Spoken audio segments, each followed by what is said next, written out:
And we do have a very special guest today. We have Bill Bridges. Yay! Wait, I'm special.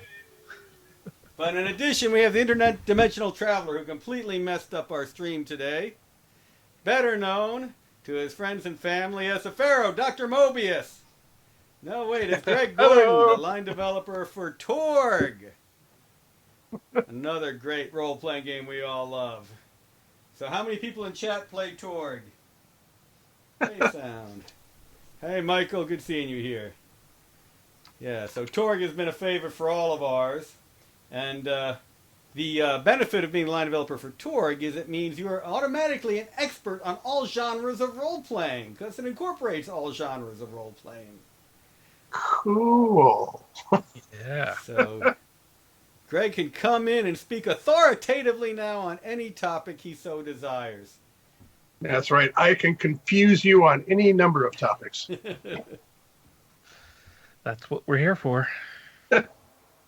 So, Greg, why don't you give everyone, now that you've got a drink in your hand, why don't you give everyone a little bit of background into yourself and your experience in this sordid industry of role-playing games? Okay, I started with James Bond 007 role-playing game from Victory Games, and my first science fiction title was Star Wars from West End. Yep. Worked on that for a number of years, and Torg, Earth Dawn, dabbled in a bunch of other things, DC Heroes. So I did a lot for about a quarter century, then dropped out to make money in the real world and decided that wasn't what it was all cracked up to be. And came back as line developer for Torg Eternity about 7 months ago. Excellent, excellent. And that's being published by some small company we don't like to talk about, right? That's right. That's right. It's the Hydra of gaming, Ulysses Spila. Hail Hydra! All right. Cut off one game and two more will take its place. Perfect. Exactly. So we do want to talk about the Fading Suns Kickstarter. Bill, what's that at now?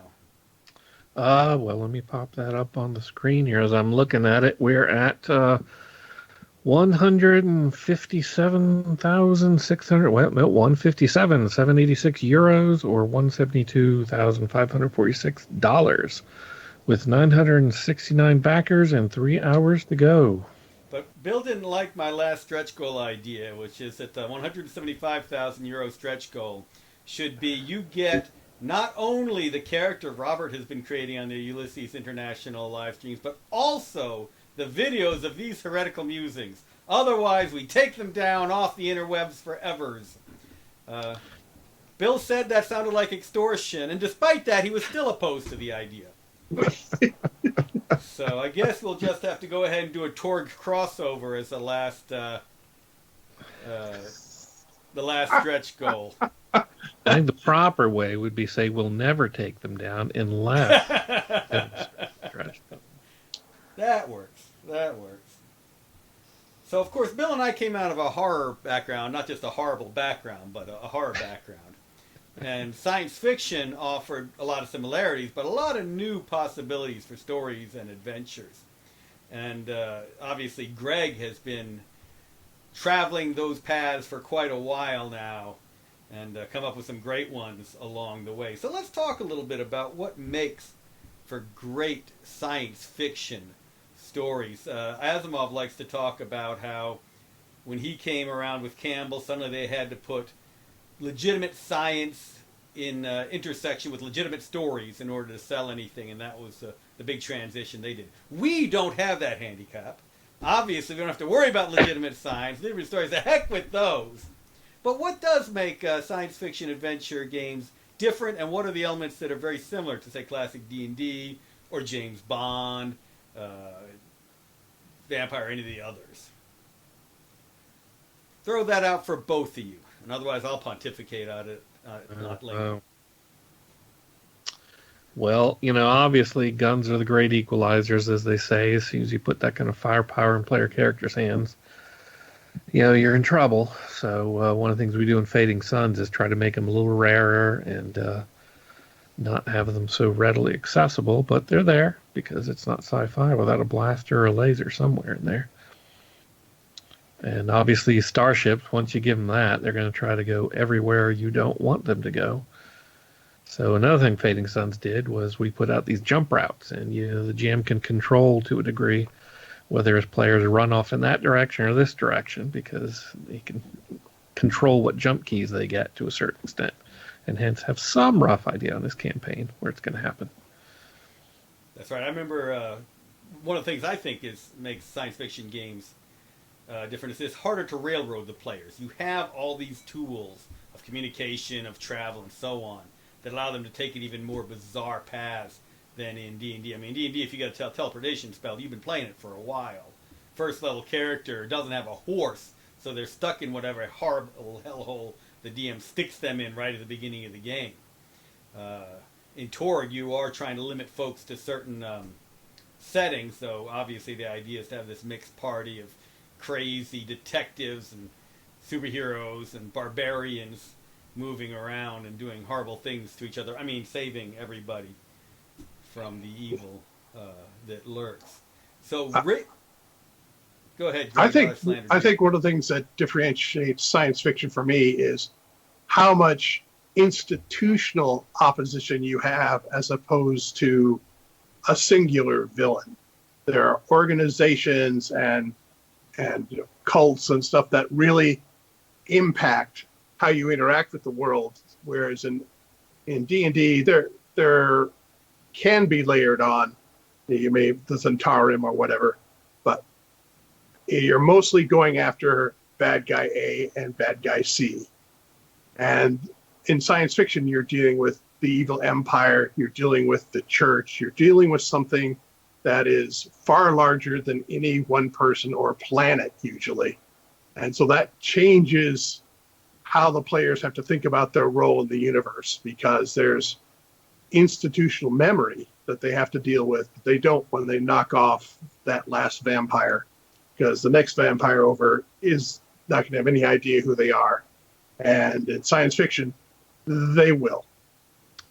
Yeah, it's harder to run away from everybody because they're everywhere. But I also love that look at what evil is in the universe. I mean, Star Wars classic example, kill Darth Vader, the Empire survives. Kill the Emperor, the dark side is still there. In Fading Suns, wipe out Solandra Ducados or Harm Ducados, and the Ducados house is still there. The Invisible Path has existed for thousands of years, doing its horrible stuff.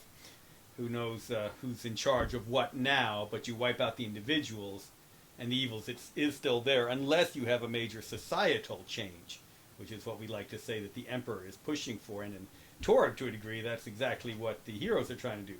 Create a real societal change by recovering everything that needs to be recovered. So I think it's the scope of the victory necessary to change the world that differentiates particularly high fantasy from science fiction. It's almost impossible for science fiction characters to get that scope without going through the campaign. It takes a long time to change society, and you can't just throw the ring into the volcano. So you have to go through a much more evolved story. I think that's a great take on it. And in Fading Suns, one of the things we've had to get our heads around is that you've got all these planets with millions and sometimes billions of people upon them.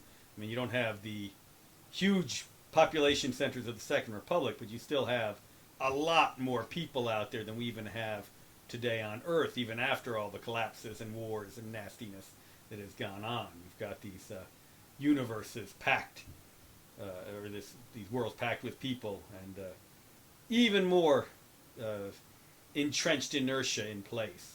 Right, but Fading Suns and science fiction in general does hold the promise of large societal change across the galaxy, especially through raising technology levels and stuff, and that changes lifestyles, and that cascades and changes all sorts of things. Whereas in a fantasy world, you might take over a kingdom or whatever, but you're not going to change the character of medieval-style life in those sort of places. Whereas in Fading Suns, as hard as it might seem, it might one day be possible for the player characters to be involved in reinstituting a new republic, the Third Republic, as a lot of people try to do, and raise people's living standards and get back to technology and progress again. Whereas that sort of stuff is a little more unlikely in a fantasy game. Right. Another thing you always have to get your head around is the levels of technology. So in a superhero game, for instance, you've got mammoth powers, but you're the only one with those powers. In a science fiction game, you've got to deal with all this incredible technology that could theoretically be in anyone's hands. And what does that mean?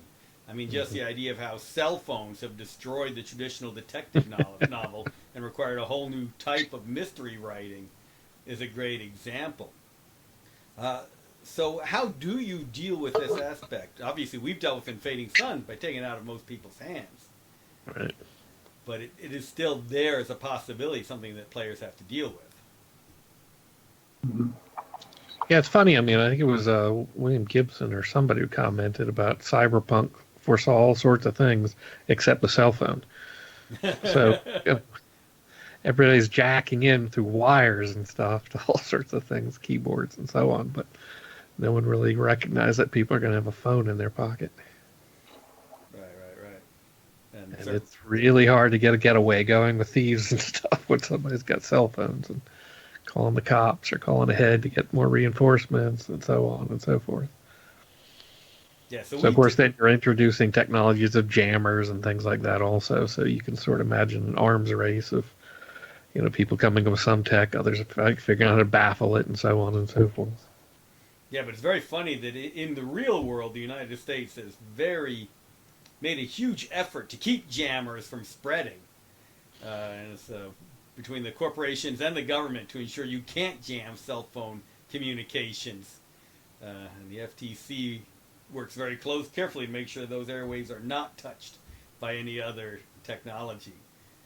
Just Well, that's why the player characters have to get all the NSA backdoor codes and stuff. Yeah, that makes them special in the same way as, in all other games. They've got some sort of special thing going on, so in any kind of sci-fi game, they're going to have the secret tech that everybody doesn't want everybody else to know about. Now in Star Wars, you don't really see much of the technology except for the droids and the spaceships and the blasters that always miss. So there wasn't that much need to deal with it on a regular basis. The heroes certainly weren't about cell phones. We ran into it because we had to ask, why didn't, solution A ever show up in the movies?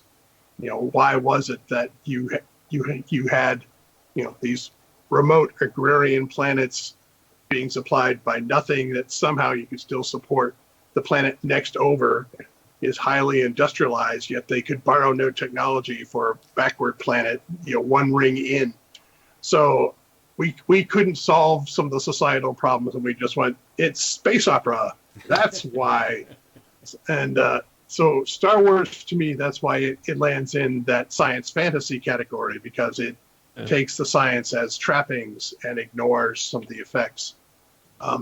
Mechanically, what I've noticed is the closer to a science fiction setting I'm designing, I have to put more emphasis on social skills and that sort of stuff, because brute forcing your way through doesn't work as well, because the fact that people have cell phones to call the cops if you do something. So you have to have other ways of achieving ends. So you've got a larger toolbox to navigate through a science fiction world. Yeah, absolutely the case. Yeah, and it's always interesting. We've been talking about this in the Fading Suns Facebook group about some of those exact sorts of adventures, how trying to solve the villain's PTSD is much better than cutting off his head. Things along those lines. It makes for much more nuanced solutions to the problems rather than wiping out the kobold village and leaving a million widows and widowers in them and so forth. But yeah, it definitely makes for interesting solutions and the need for them along the way. One of the other issues you have to deal with in science fiction games is progress. We've seen incredible progress every 5 years now.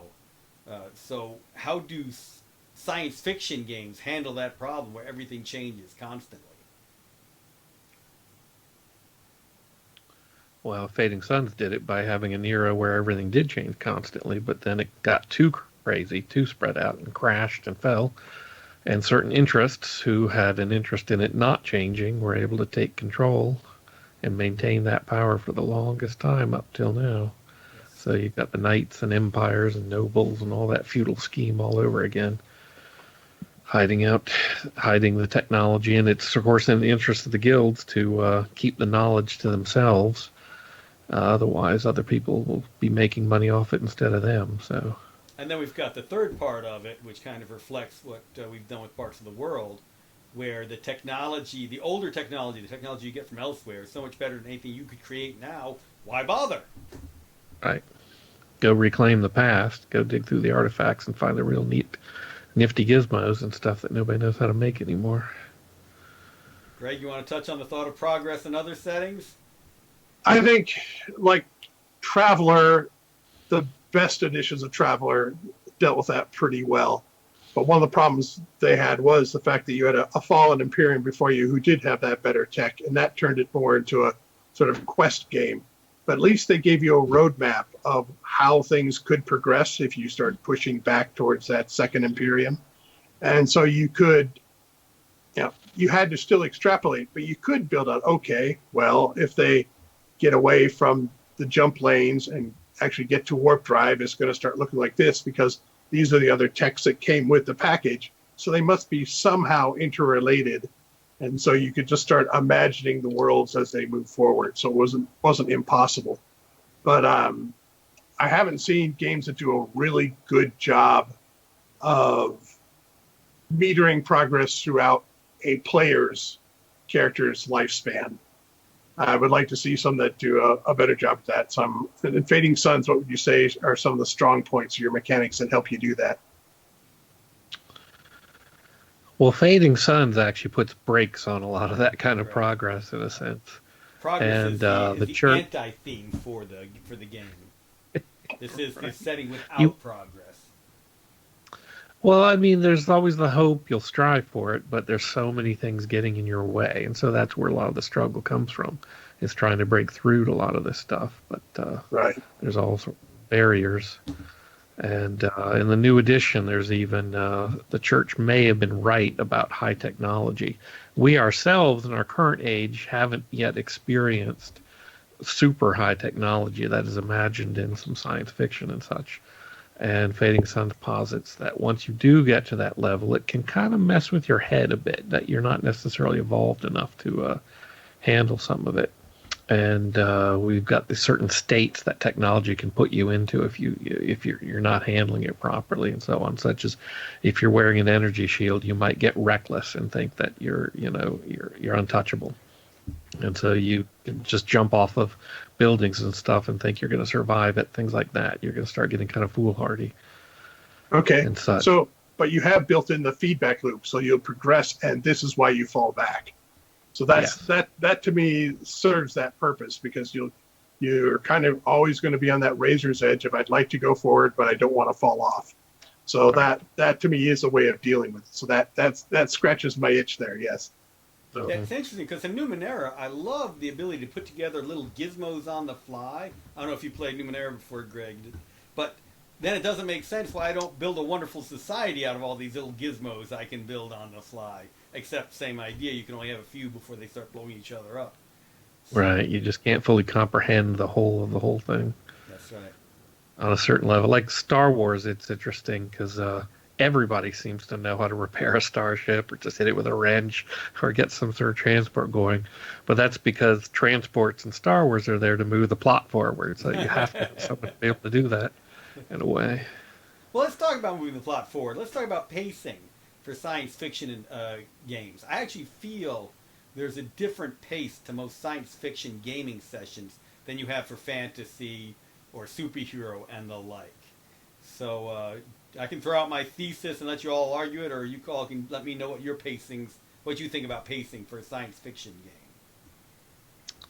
I say hear the thesis first. Well, I got this out of the Shadowrun idea, where you'd have these great adventures, the Shadowrun's going on, and then the hacker would suddenly stop the whole thing for an hour while they did all the hacking rolls, and everybody else could do almost nothing. Yeah. I've always said Shadowrun fragments you into all these little solo adventures. One guy's hacking over here, somebody's gone into the astral plane over here, whereas then the riggers are over here doing their thing. But this becomes a risk when you have a lot of social interaction in games, like we do with science, like Fading Suns and most science fiction games. So how do you go ahead and handle this pacing? And in my mind, one of the things that makes science fiction games work well is a lot of the character archetypes you have can play a role in a social setting, a combat setting, a travel setting, really anything that the party is going into. One of the things I love seeing in Fading Suns is when you have the classic church type, religious, pious, well spoken, the noble who believes that she's in charge, the gilder who's trying to get money out of everybody, and then that one barbarian or Vorox or mercenary who's completely uncouth and who revels in being uncouth at the grand ball. It's invariable. This will happen at some point in the game. But everyone has their role to play, from outspoken leader to the buffoon, who actually is the one who solves all the problems in the end. But they have these same roles. These roles apply, whether it's combat, whether it's social, whether it's anything else. And unfortunately, I don't think that the classic fantasy games lend themselves as well to these sorts of setting. I mean, what's the difference between a warrior and a magic user, or a warrior and a monk in a social environment? Do they have real roles to fill? Whereas in most science fiction games, your character class or emphasis or whatever also speaks to who you are in society to a great bit. All right, so that's certainly society certainly comes into play more, I think, in science fiction than in fantasy, which traditionally tends to be more about dungeoning. And so your skills at a court aren't always, as important as your ability to fling a spell across a room. So that's, as traditional, I think, tended to get overlooked by a lot of the fantasy games. But certainly science fiction, I think, in all its things. I mean, certainly take Star Trek, for instance. Diplomacy is a big thing. If you want to play through a Star Trek game and stuff, you're not there to fight your way through situations. You're there to hopefully try to broker a peace between fighting groups and such. For those of you who don't know in the chat, Bill and I worked not just on a number of the Star Trek role-playing games, but also on one of the Star Trek computer games, Starfleet Academy. So, yeah, great fondness for the Star Trek ideals. But this gives me the sense of the pacing for a science fiction game. You get into a new part of the plot, be it the combat, be it the social setting. Things start slowly. Everyone's doing different explorations, but they're doing it simultaneously. And then something happens, blows the whole thing up. And the whole plot gets exciting. Everybody's frantic, dice are rolling, and then they go to the next one. You've got that slow build-up, discovery phase, frantic resolution, and then on to the next one, which isn't what I see in your standard fantasy or even superhero game, where usually you have, here's the plot, here's the excitement, here's the next plot, here's the excitement. Yeah, I think what I call the rest of the world. The rest of the world is more important in a science fiction game, which means the players are allowed to not be center stage every single moment. Things can be happening in a distant quadrant that they hear about. You can find out that back on the planet where you dealt with the church the last time, that there's been a change in leadership and things may have to be redone. The world's allowed to move more and create its own tension and drama. So impending doom is a lot easier to convey in science fiction, because you can just hear from various parts of the universe as the darkness starts to descend in a way that doesn't, violate disbelief as it would when you suddenly got a news flash from Mordor. So. Chainsaw Gothic had a good addition to the conversation. My tank aggroes people in social scenes, but probably not in the way you want. Yeah, he's the one who riles it all up and gets people revealing them true selves. Yeah. Let's continue. You talk about Mordor, so we've got Sauron as a villain, we've got all the great villains. Let's talk about what makes a good science fiction villain, because I think this actually ties very well into what Greg had brought up before. My feeling is that the best villains in science fiction have that societal role to them. So in the Fading Suns, everybody loves battling the Inquisition. But the Inquisition's never going away. it has its role. It believes that it is the savior of humanity's souls. And if you're fighting against ghosts or husks, you want them on your side. They've got a place even helping the players. But they do make the best villains. Having an Inquisitor coming after you sends terror down the spines of even the more advanced player characters. So it makes a good science fiction villain, as opposed to, or as they do in other game genres. Oh, come on, Greg, you've done some great villains. I expect you to jump on this one. The rhythm seemed to be Bill answers and then I answer, so I didn't want to break the tradition there. You go ahead and take this one. I'm going to think about it. All right. I think, again, the fact that there is an institutional hook, as you were mentioning. So you have institutions that have value to, say, 45% of the population that you have to oppose, and you don't want to damage the population. So the Inquisition has value because there's threat out there. It's just that they're overbearing the rest of the time. So it's the fact that it's not binary. And villains that aren't binary are more interesting. So in Torg, one of the favorite villains is Dr. Mobius because he's completely crazy and he's doing stuff that is not as directly opposed to the hero's interests as every other bad guy in the universe. So having him around has some value, but you just love to knock him down because he's such a complete nutball. And so you've got a little bit of a struggle there. But I think when I was doing the Imperial source book for Star Wars, that was where I sort of delved in of who cares if the Empire is still around. And if it has enough support, then you've got a reason for this thing to continue to exist and perpetuate. So once you have a sort of self-perpetuating villainy that serves some useful purpose, but the evil cost is too high, that makes the best science fiction villain. You need to get rid of them, but just blowing them away will cause all sorts of problems. Yeah, and I think also in science fiction you get to have a lot of really good, again, we get back to institutions. So you get whole empires that, pose threats and varying threats. In Fading Suns, there's the Vow, there's the symbiotes. But then you also have these conflicted characters from within, or I should say within your world in a sense. You go back to Jules Verne, and Captain Nemo is one of the classics, who's sympathetic in that his enemy is really, British colonialism and global war. And so, yeah, who doesn't want to stop that? And yet his methods and his means, in a sense, aren't the best. So going back to the Star Dawn of science fiction with Verne and Wells and so on. So the alien empires are things like the tripods from Mars. You don't really know what the hell they're all about. They're just coming from outside. But then there's Captain Nemo, who's a fellow human like you on your planet, but he's got this high tech no one else has, and is using it to turn your own means against you in a way, your own empire. Devil Dino in chat asked about Byzantium Secundus book, whether that's going to be redone. I'm going to, instead of answering that question, I'm going to take that to jump on what we're doing. One of the fun things about the Byzantium Secundus book that Bill and I wrote was that we had all these characters who could be good or evil depending on your role in society and what you were trying to accomplish. I certainly knew which ones I considered the worst would be the ones who could most damage society, but players could come to them as allies very easily.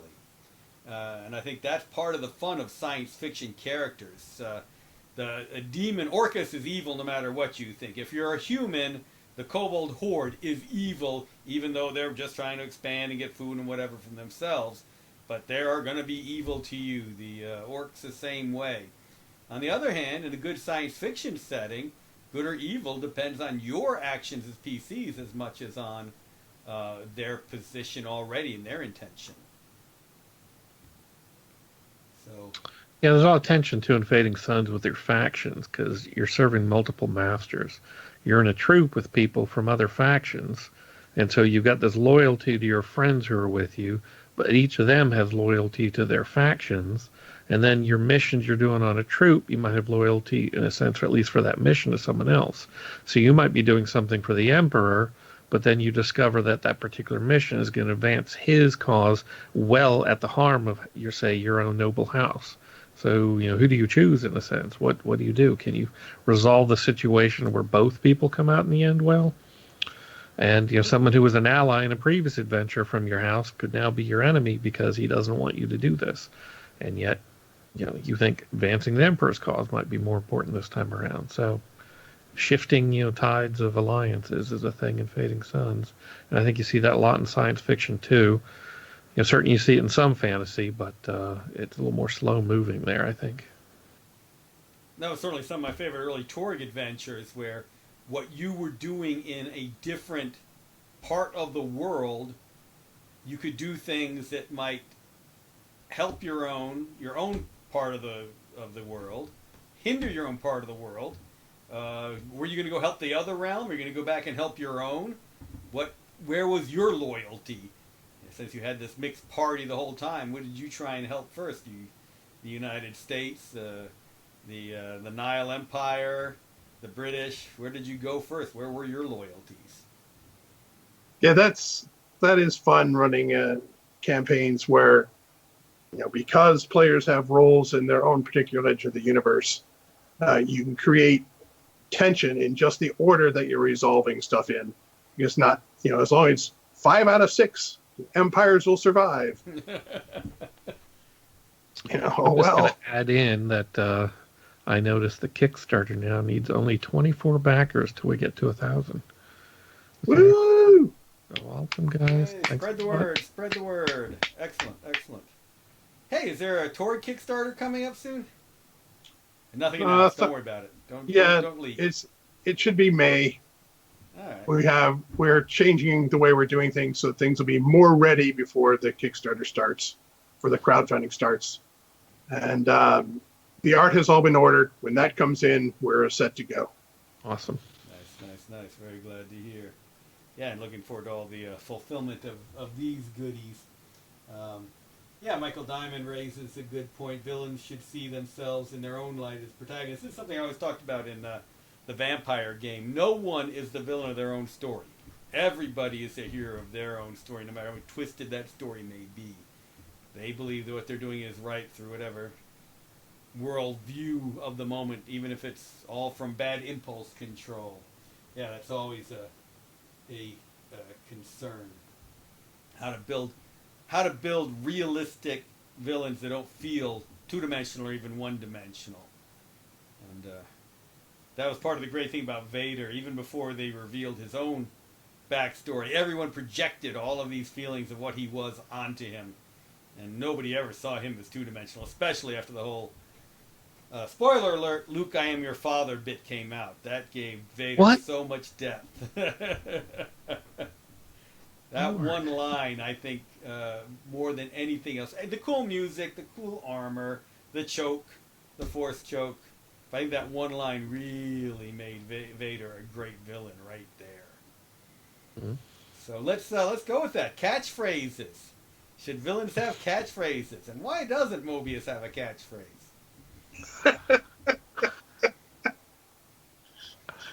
I think we give our characters. You go ahead. We give our characters quotes. I don't think we want to quite go as far as a catchphrase because GMs interpret villains differently as to how comical they are, how terrifying they are, and so they tend to want to have their own patter for that villain. We'll give you, one jumping off point with a quote, but then it's up to you and your group to define how he interacts with your group. Yeah, I think that's great. Phrases work great for TV or movies and stuff. Sometimes books, but role playing games, like Greg said, you got to leave a lot more open to the players and the game masters to interpret them how they will. Yeah, but Greg, you came out of Bond. No, I expect you to die, Mr. Bond. Come on. Yeah, well, that was what taught me the lesson, because even in Bond, where you are pretty much that two-dimensional cutout villain who has to do X, we were getting a lot of feedback of how Draco was not nearly as bad as Goldfinger, and they were just these long winded arguments of how people were interpreting the villains. So it's like, okay, So as long as he wants to monopolize the world's gold supply, we don't care how nice a guy he is. Congratulations. And that was a lesson to me on things that the difference between narrating a story and narrating an RPG, where I had to stop and the GMs and players had to pick up. So yeah, that was an early lesson. What, gamers are never passionate. What are you talking about? They never have their own ideas. You got to just tell them what to do. Well, let's talk about themes, because this is one of those other things I like about science fiction games. I think they can explore more deeply than other types of role-playing games. The whole idea of the classic story conflicts from literature, person versus society, person versus nature, person versus themselves, etc., I think are more easily dealt with in a science fiction setting than in the others. It becomes a stretch to do person versus themselves in a fantasy setting, for instance. So in superhero games, that's often a fun one. Person dealing with technology is a great one that we have to deal with in our own world, and I think the science fiction games can reflect very well. Also, do you think there is a greater wealth of themes that we can explore in science fiction than other settings? Greg, I think, well, as they say, science fiction is the literature of ideas, and I think science fiction tends to entertain a lot wider range of ideas and philosophies than fantasy does, at least traditionally. It doesn't mean fantasy has to. There have obviously been exceptions, but overall as a genre, especially in role-playing games, I think you're certainly exploring a lot more ideas, different ideas about how societies can be rearranged. That's the anthropological sci-fi angle that you can approach, whereas in fantasy, it's medieval Europe. There you go. You've got a lot more choices in science fiction. Yeah, because I think from the beginning, science fiction has been, we'll take this idea, but it's not just the idea. We take this idea and how it changes the world. Mm-hmm. Once you get that second part in there, that means all the themes of how humans interacting with the world become options for your story. And that's just not nearly as true of fantasy, because there's some tropes you have to have. You can't really liberate the orcs in most D&D campaigns. And so you're constrained by the expectation of what the players are going to be doing. Yeah, and I have to say, one of the ways I've liked to look at Fading Suns is there's a classic Isaac Asimov story, Nightfall, often listed as like the greatest science fiction story of the Golden Age. The whole idea of what would humanity do if the stars disappeared, essentially. And it is the fall of society from what is a fairly nice technological height. It's essentially 1950s America, a little beyond, a little more advanced than that. And now they're going into the fall. How are they going to deal with it? Where's it going to come from? So I love the idea that we can take these great science fiction stories and apply them into game settings. I always thought that Nightfall by itself would make a great campaign world.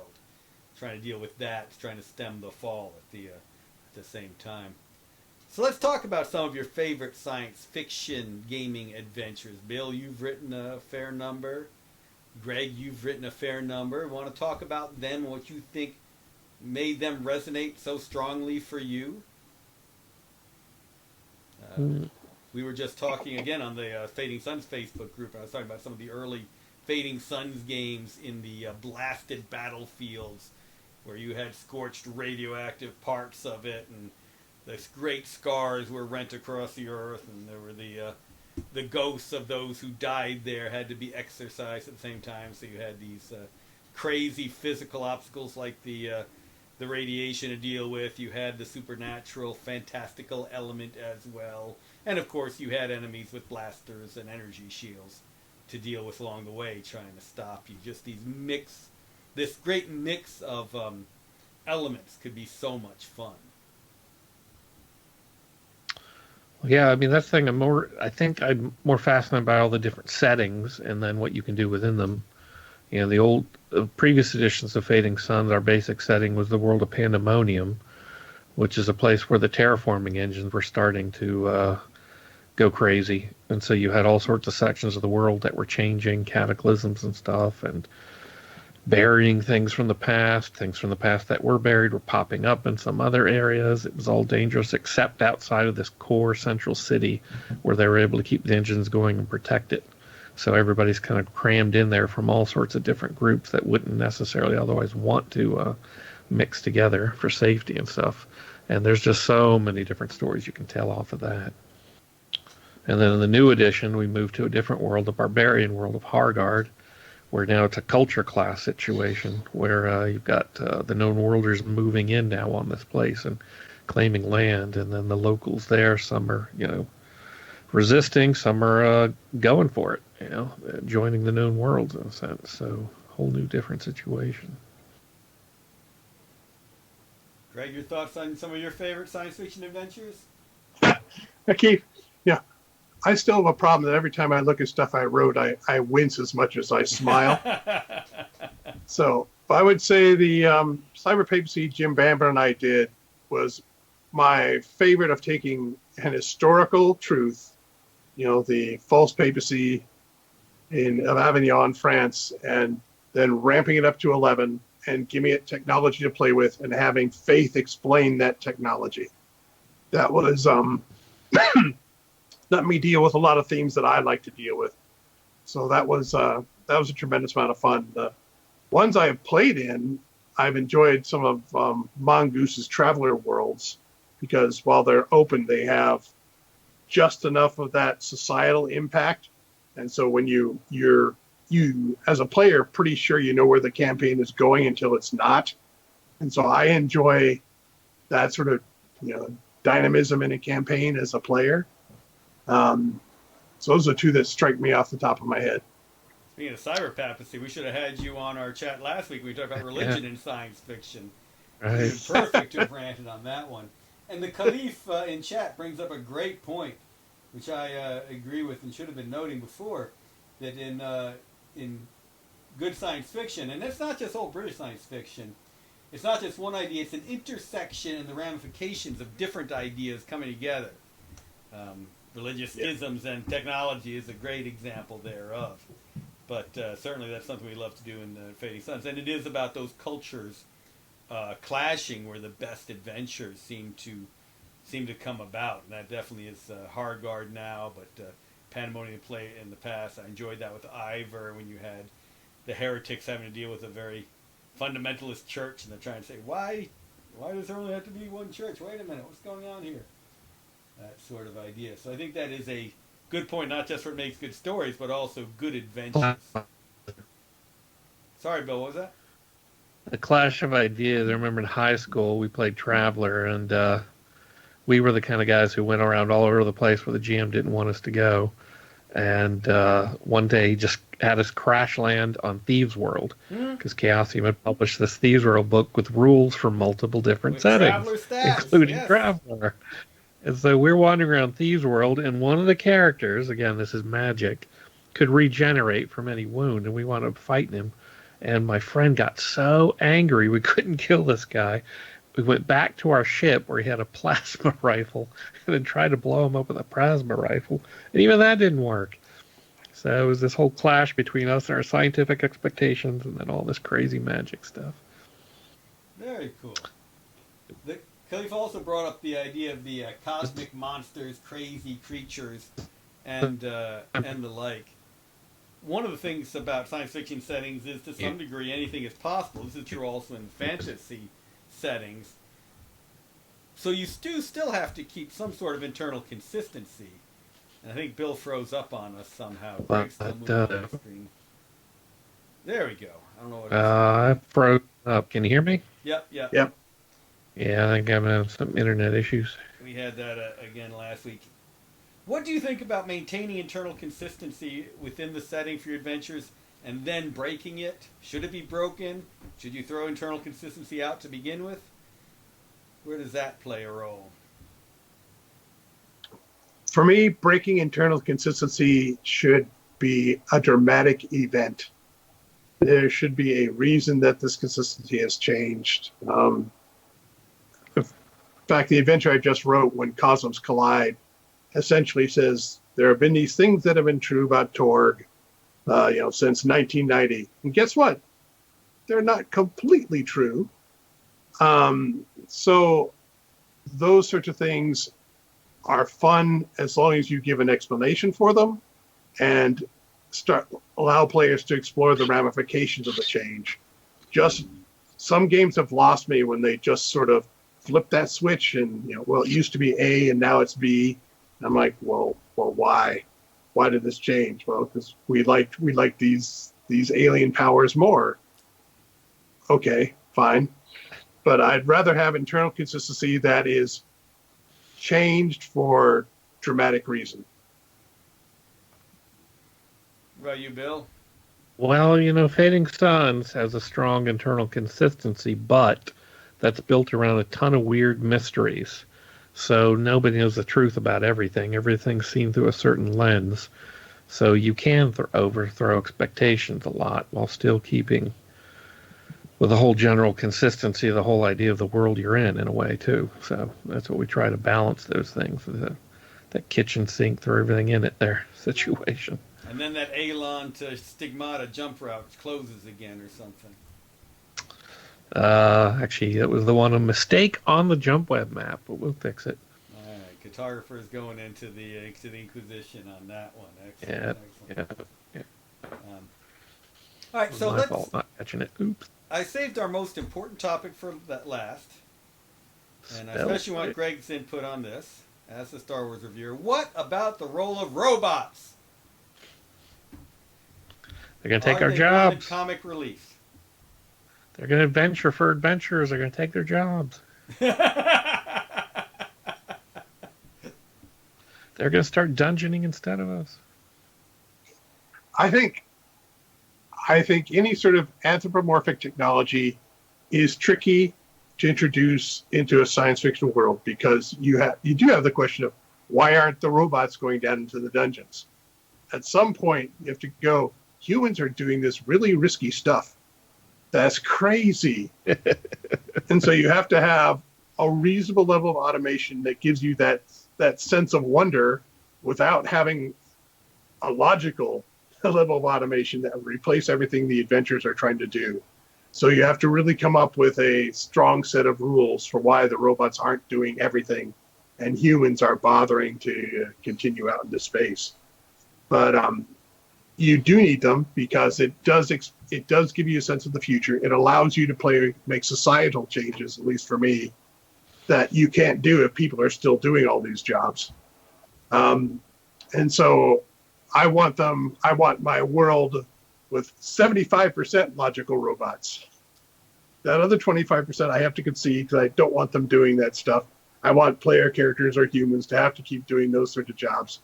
So I want my robots at 75%. Yeah, a lot of science fiction settings always deal eventually with the revolt of the machines or AIs becoming too powerful and so they have to be put down. Dune had that way back in the past, and hence you're not allowed to have computers. You have to have mentats instead. And interestingly enough, a lot of the recent Star Trek ones deal with this technology from the future that's going to destroy everything, or there's these synths who are going to destroy everything. Which one is it? It's both. Wow! Oh my God! So Fading Sun certainly has some of that, which we call them golems in Fading Suns. They have that more medieval feel to them and stuff. And nobody knows really how to make them, but it's known that when you get to artificial intelligence of a certain level, you can't fully control it anymore. They start going off on their own. As to misquote Jurassic Park, artificial intelligence finds a way. So, they crack down on it back in Fading Suns, but, it's still out there hiding as a possible antagonist or friend. Who knows? And this has been a regular way that science fiction games deal with it. There was a game, Space Quest, I love from Paul Hume back in the 70s, one of the first RPGs I played. And he dealt with it exactly that way. There had been the robot revolt against humans. Humans could not have robots anymore for fear of the revolt, but their ships were still out there.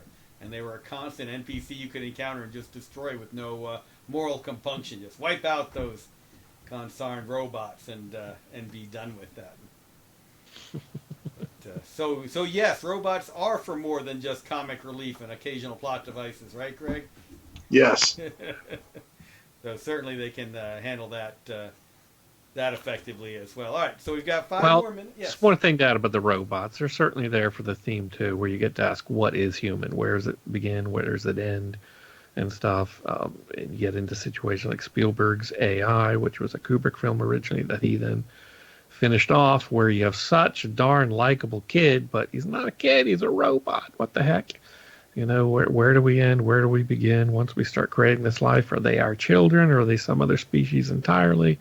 And so again, you're back to that whole, literature of ideas sort of thing. And it's a lot of fun when you can get into it. All right, excellent.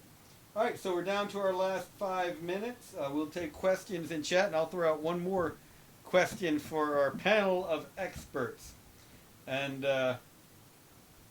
what do you think make good treasures in science fiction games? Now, I'm going to go back to the fantasy part of it. We all know the whole purpose of adventuring is to get that magic sword or more GP. But you're in a science fiction setting. I mean, there are replicators in some of them.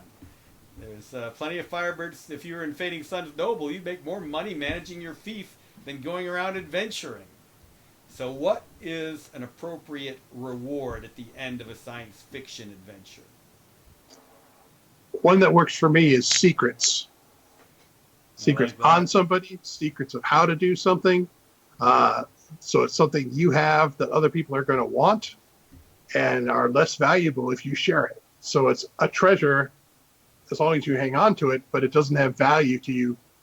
At least share it with a select few. So you have the spending the treasure part is as interesting as getting the treasure part. Yeah, and solving mysteries, I think, is a big thing. In a way, Fading Suns is kind of like Raiders of the Lost Ark, in that a lot of people may think they're going after things, but what they're really doing is uncovering the truth behind a lot of legends and mysteries, whether it's, the Ark of the Covenant or the Holy Grail or whatever. And so the item itself is just the MacGuffin to solve a big ancient mystery. And I will say the best treasure is a +5 Holy Avenger sword. No, wait. That it is... Vorpal Blade! That in fact, I'll go to the more Campbellian thoughts on it. The idea is to come back with something important for society. The whole idea, like the real first Star Trek movie, Last Hope, what is it that Luke Skywalker brings back at the end of his journey? He brings back hope for humans, very much what Pandora did. And we talk about this in the Fading Suns adventures. You fight that on that old battlefield in order to allow the peasants to grow crops and stop starving. There again, you are trying to bring something back for the good of humanity. But I think all of these are great ideas. What is the perfect treasure? I think that's a great idea, and some of those secrets feed just into that. You find out that secret that's important for humanity. Oh no, Chainsaw Gothic had to go there. The real reward was the friends we made along the way, especially after we took their stuff. Murder Hobo.